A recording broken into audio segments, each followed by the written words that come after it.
रोशन एक बहुत प्रसिद्ध गायक थे। उनकी बहुत फैन फॉलोइंग थी, ज्यादातर लड़कियां उनकी फैन थी और उनसे बहुत प्यार करती थी। एक दिन एक लोकल न्यूज़पेपर में आया कि रोशन जल्दी शादी करने वाले हैं, इसलिए उनकी 3 सबसे बड़ी जो फैन थी वो उनसे मिलने आती हैं। लेकिन मिलने के बाद अचानक रोशन को मृत पाया जाता है जहाँ पे मीटिंग उनकी हुई थी। तो तीनों फैन को वहां से जाने के लिए मना कर दिया जाता है और डिटेक्टिव मेहुल को बुलाया जाता है ताकि वो उनसे पूछताछ कर सके और घटना स्थल का जायजा ले सके।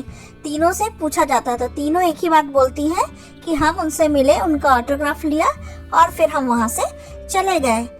मेहुल को रोशन के सिग्नेचर मिलते हैं जो ये है और तीनों ने ऑटोग्राफ लिया था।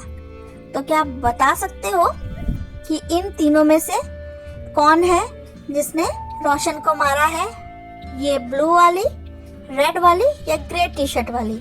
अगर आपने ध्यान से देखा होगा तो ये ब्लू वाली के गले में उल्टा सिग्नेचर है। एक खेत में 4 लोग काम कर रहे थे, उनमें से एक की हत्या हो जाती है। तो हत्या का शक बाकी के 3 जो लेबर वहां काम कर रहे थे उन पर होती है। उनमें से किसी एक ने ही इसे मार दिया है। घटना स्थल की जांच करने डिटेक्टिव मेहुल पहुंचते हैं। वहां अच्छे से जांच करने के बाद वो तीनों जो श्रमिक थे, लेबर, उनसे पूछताछ करते हैं। पहला बोलता है कि मुझे बहुत काम था, मैं बहुत व्यस्त था, इसलिए किसी दूसरे वाले ने मारा होगा उसे। दूसरा कहता है कि वो मेरा बहुत अच्छा दोस्त था, मैं उसे क्यों मारूंगा पहले, और तीसरे वाला जो है उसने मारा होगा। तीसरा वाला कहता है मैं ना तो उसका दोस्त हूँ और ना ही दुश्मन, तो मैं क्यों उसे मारूंगा, मेरे पास तो कोई वजह भी नहीं है। आपने तीनों के बयान सुने और आसपास घटना स्थल देखा तो बता सकते हो कि उसको किसने मारा है, पहले ने, दूसरे ने कि तीसरे ने?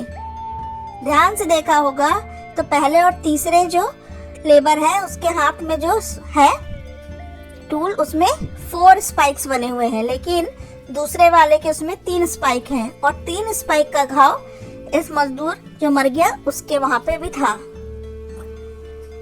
मिस्टर स्टीवसन की कल रात हत्या कर दी गई एक होटल में। उनके सर पे किसी ने मारा और वहां से फरार हो गया। लेकिन उस होटल में सिर्फ एक ही गेस्ट ठहरे थे जो कि मिस्टर स्टीवसन थे।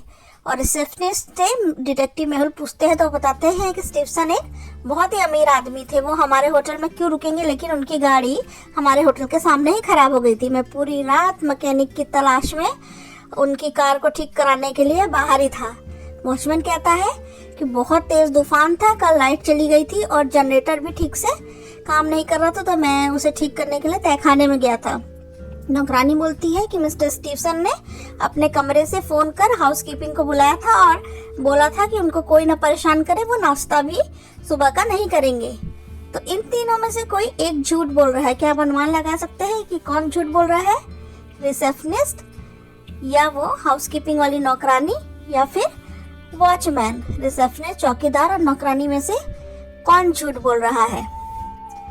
तो जैसे कि रिसेप्शनिस्ट बाहर था, चौकीदार जनरेटर बनाने गया था।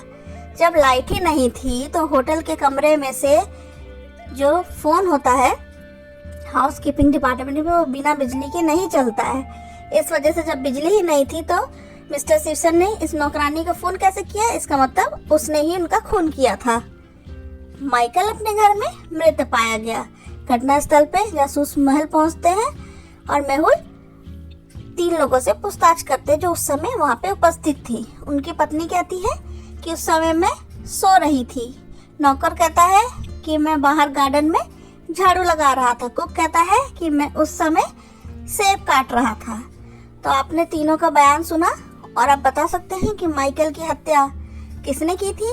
उनकी पत्नी ने, नौकर ने, या फिर उस शेफ ने जिसने कहा कि मैं सेब काट रहा था?